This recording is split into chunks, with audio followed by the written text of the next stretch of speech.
नमस्कार दोस्तों, कैसे हैं आप सभी लोग।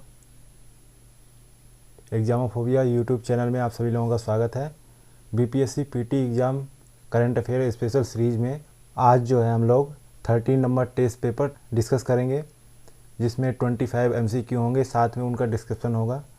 तो ये जो आने वाले कुछ महत्वपूर्ण एग्ज़ाम हैं, बीपीएससी 66 एग्जामिनेशन और बीपीएससी ऑडिटर और बिहार दरोगा का एग्ज़ाम होगा, उन सब के मद्देनज़र ये करंट अफेयर सीरीज़ बहुत ही महत्वपूर्ण होने वाली है। तो चलिए देखते हैं क्वेश्चन नंबर पहला। क्वेश्चन नंबर पहला है, आत्मनिर्भर अभियान को बढ़ावा देने के लिए ऑपरेशंस ग्रीन के तहत पात्र फलों एवं सब्जियों की ढुलाई एवं भंडारण पर कितने प्रतिशत सब्सिडी दी जाएगी।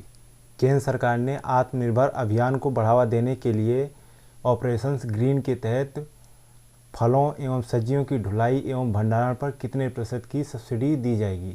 तो कितने प्रतिशत की सब्सिडी दी जाएगी? सही आंसर है सी ऑप्शन, 50% की सब्सिडी दी जाएगी। आत्मनिर्भर भारत अभियान के तहत नोटिफाइड फलों और सब्जियों के परिवहन और भंडारण पर 50% की सब्सिडी प्रदान की जाएगी। नेक्स्ट है क्वेश्चन नंबर दूसरा, वर्ष 2020 का अर्थशास्त्र का नोबेल पुरस्कार के संदर्भ में कौन सा कथन सत्य है। 3 कथन दिए हुए हैं, बताने तीनों सही है या कोई सा भी इसमें गलत है। तो पहला देखते हैं, यह पुरस्कार 2 अमेरिकी अर्थशास्त्रियों को दिया गया है। ये बिल्कुल सही है, दोनों ही जो है अर्थशास्त्री अमेरिकन है। नेक्स्ट है दूसरा नंबर, यह पुरस्कार पॉल मिलग्राम एवं रॉबर्ट विल्सन को दिया गया है। ये भी सही है, पॉल मिलग्राम एवं रॉबर्ट विल्सन को प्रदान किया गया है। अगला है, यह पुरस्कार भुखमरी से निपटने के सिद्धांत के लिए दिया गया है। ये बिल्कुल ही गलत है, यानी पहला और दूसरा सही है, ए ऑप्शन सही माना जाएगा इसमें। साल 2020 का अर्थशास्त्र का नोबेल पुरस्कार अमेरिकी अर्थशास्त्री पॉल आर मिलग्राम को और रॉबर्ट विल्सन को दिया गया है। दोनों अर्थशास्त्रियों को यह पुरस्कार नीलामी सिद्धांत में सुधार और नए नीलामी के आविष्कार के लिए प्रदान किया गया है।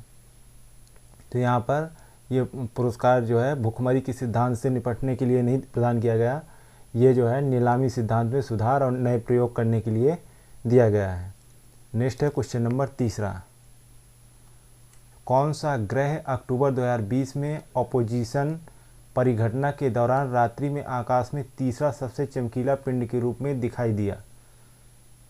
ऑपोजिशन परिघटना के दौरान रात्रि में आकाश में तीसरा सबसे चमकीला पिंड जो है मंगल दिखाई दिया, जो नारंगी रंग में चमकता दिखाई देता है। ज्योतिष शोधार्थी और एस्ट्रोलॉजी एक विज्ञान रिसर्च पुस्तक के लेखक गुरमीत बेदी ने बताया कि अद्भुत बात यह है कि इस दिन मंगल सूर्य के विपरीत होगा और पृथ्वी से मंगल और सूर्य के बीच स्थित होगी। नेक्स्ट है क्वेश्चन नंबर चौथा, किस खिलाड़ी ने माइकल शूमाकर के 91वीं फार्मूला 1 जीत के रिकॉर्ड की बराबरी कर ली है। तो उस खिलाड़ी का नाम है लुइस हैमिल्टन, सी आंसर सही है, जिसने जो है एफिल ग्राफ फ्री जीत कर माइकल शूमाकर के 51वीं फार्मूला 1 खिताब जीत के रिकॉर्ड की बराबरी कर ली है, जिसे एक वक्त वो खुद भी अटूट मानते थे।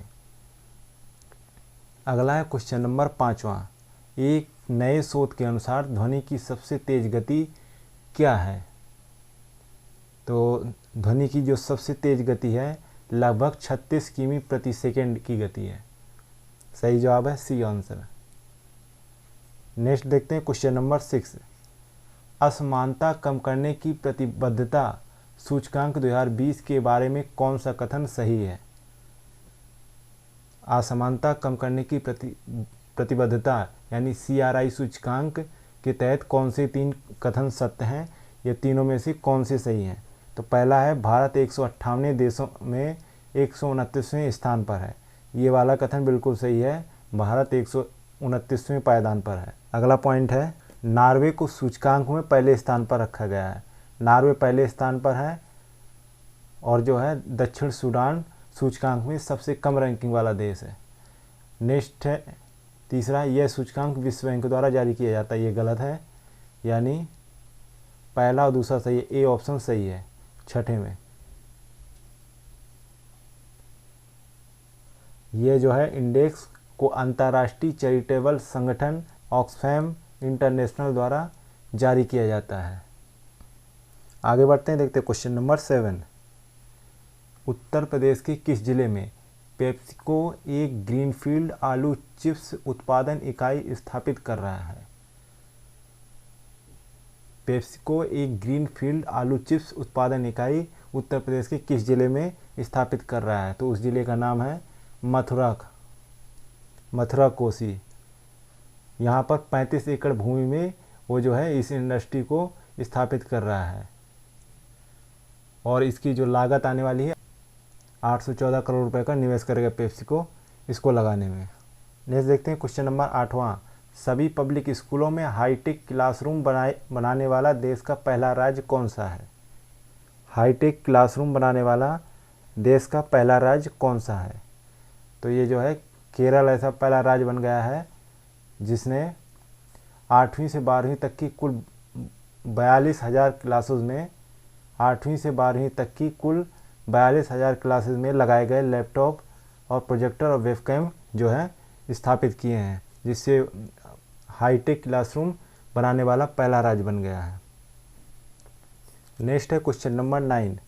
अक्टूबर 2020 में किस राज्य ने जल जीवन मिशन के तहत state of the art mobile water testing laboratory van की शुरुआत की है? 9वें का सही जवाब है डी ऑप्शन, हरियाणा ने जो है जल जीवन मिशन के तहत state of the art mobile water testing laboratory van की शुरुआत की है। नेक्स्ट देखते हैं क्वेश्चन नंबर 10वां। भारतीय वायुसेना के 2 अधिकारियों ने किस जगह स्थित खारदुंगला दर्रा पर सर्वाधिक ऊंचाई पर स्काई डाइव का रिकॉर्ड बनाया है? तो ये खारदुंगला दर्रा कहाँ पर है? ये जो है लेह में पड़ता है। नेक्स्ट है क्वेश्चन नंबर 11। भारतीय मूल के किस शिक्षाविद को हार्वर्ड बिजनेस स्कूल का डीन नियुक्त किया गया है? भारतीय मूल के किस शिक्षाविद को हार्वर्ड बिजनेस स्कूल का डीन नियुक्त किया गया है? सही जवाब है बी ऑप्शन, श्रीकांत दातर को हार्वर्ड बिजनेस स्कूल का डीन नियुक्त किया गया है। अगला देखते हैं क्वेश्चन नंबर 12। अक्टूबर 2020 में सागर कवच नामक युद्धाभ्यास संयुक्त रूप से किनके द्वारा आयोजित किया गया? सागर कवच नामक युद्धाभ्यास जो है भारतीय नौसेना एवं तटरक्षक बल द्वारा आयोजित किया गया। सही ऑप्शन सी होगा इसमें।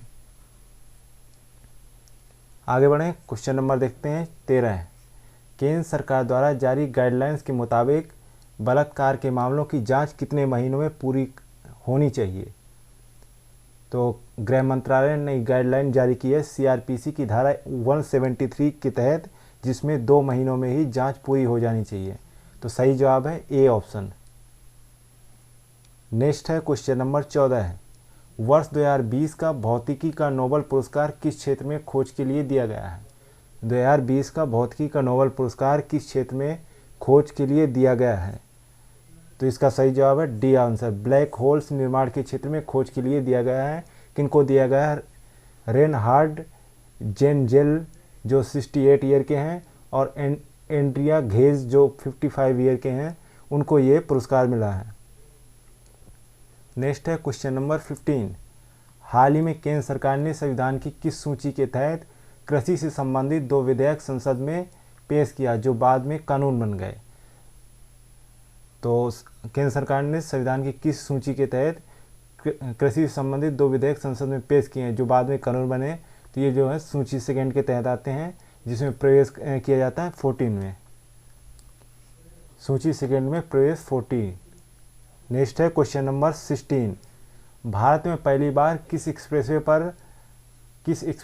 पर प्राणी सेतुओं एनिमल ओवरपास की योजना बनाई गई है? एनिमल ओवरपास की योजना किस हाईवे बनाई गई है? सही जवाब है B option, Delhi Mumbai expressway पर एनिमल ओवरपास बनाया जाएगा। अगला है क्वेश्चन नंबर 17। किस रेलवे स्टेशन का नाम बदलकर सिद्धार्थनगर रेलवे स्टेशन कर दिया गया है? अभी सिद्धार्थनगर कहाँ पड़ता है? उत्तर प्रदेश में। तो किस रेलवे स्टेशन का नाम बदलकर सिद्धार्थनगर किया गया है? इसका सही जवाब सी ऑप्शन होगा, नौगढ़ रेलवे स्टेशन का नाम बदलकर सिद्धार्थनगर रेलवे स्टेशन कर दिया गया है। आगे बढ़ते हैं, क्वेश्चन नंबर देखते हैं 18 नंबर।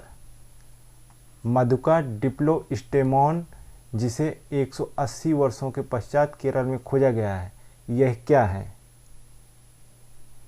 यह जो है एक तरीके का वृक्ष की प्रजाति है जिसको खोजा गया है। सही जवाब ए आंसर। नेक्स्ट है क्वेश्चन नंबर 19। सर्वोच्च न्यायालय का 2010 का श्रीमती सेल्वी बनाम कर्नाटक राज्य निर्णय हाल ही में किस संदर्भ में उल्लिखित किया गया है? श्रीमती सेल्वी बनाम कर्नाटक राज्य निर्णय हाल ही में किस संदर्भ में? तो इसका सही जवाब है सी आंसर, गैर स्वैच्छिक नार्को टेस्ट के लिए। नेक्स्ट है क्वेश्चन नंबर 20। भारतीय सेना ने पूर्वी लद्दाख में किस पोस्ट पर गलवान घाटी में शहीद 20 सैनिकों का स्मारक बनाया है?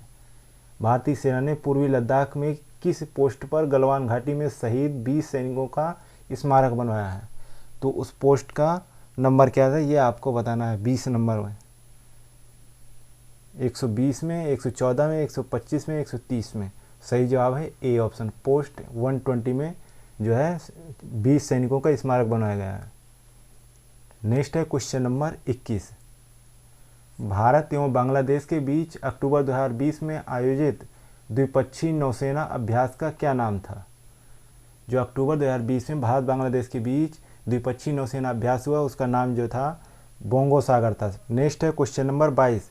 किस देश का कामचटका प्रायद्वीप पारिस्थितिकी आपदा की वजह से चर्चा में रहा है? कामचटका प्रायद्वीप कहाँ पर है ये आपको बताना है। तो ये जो है 22 का सही जवाब होगा सी ऑप्शन, रूस में पड़ता है कामचटका प्रायद्वीप, पारिस्थितिकी आपदा की वजह से अभी हाल ही में चर्चा में रहा था। नेक्स्ट है क्वेश्चन नंबर 23। ICMR राष्ट्रीय पोषण संस्थान की नई परिभाषा के अनुसार पुरुषों एवं महिलाओं का जो आदर्श वजन है वो कितना होना चाहिए? बताइए, फटाफट बताइए। अच्छा क्वेश्चन है और एग्जाम में आने लायक क्वेश्चन है। बदलाव किए गए हैं। पुरुषों का जो है किलोग्राम वजन 65 होना चाहिए और महिलाओं का 55 किलोग्राम होना चाहिए। पहले जो है अब जो है 5 किलोग्राम बढ़ा दिए गए हैं। पहले ये 60 होता था, अब जो 65 कर दिया गया है। ये 50 होता था, अब इसको 55 कर दिया गया है। नेक्स्ट है क्वेश्चन नंबर 24। निम्नलिखित में से किसे film and television institute of India FTII का प्रेसिडेंट नियुक्त किया गया है? Film and television institute of India का प्रेसिडेंट नियुक्त किया गया है शेखर कपूर को। सी आंसर सही है। और क्वेश्चन नंबर है 25 और आज का अंतिम क्वेश्चन। सुमन कार्यक्रम का संबंध किससे है? सुमन कार्यक्रम का संबंध जो है किससे है? मलिन बस्ती सुधार से, सौर ऊर्जा से, सुरक्षित मातृत्व से, कृषि में नाइट्रोजन प्रयोग। सही जवाब है सी आंसर, सुरक्षित मातृत्व से संबंधित। अरे भैया सुनो सुनो, हाँ तुम्ही से कह रहे हैं। अब यहाँ तक आ ही गए हैं तो मतलब वीडियो अच्छी लगी है, और वीडियो अच्छी लगी है तो लाइक करना शर्माना कैसा? तो हमारी वीडियो को लाइक करें, शेयर करें और चैनल को सब्सक्राइब करना बिल्कुल ना भूलें। धन्यवाद।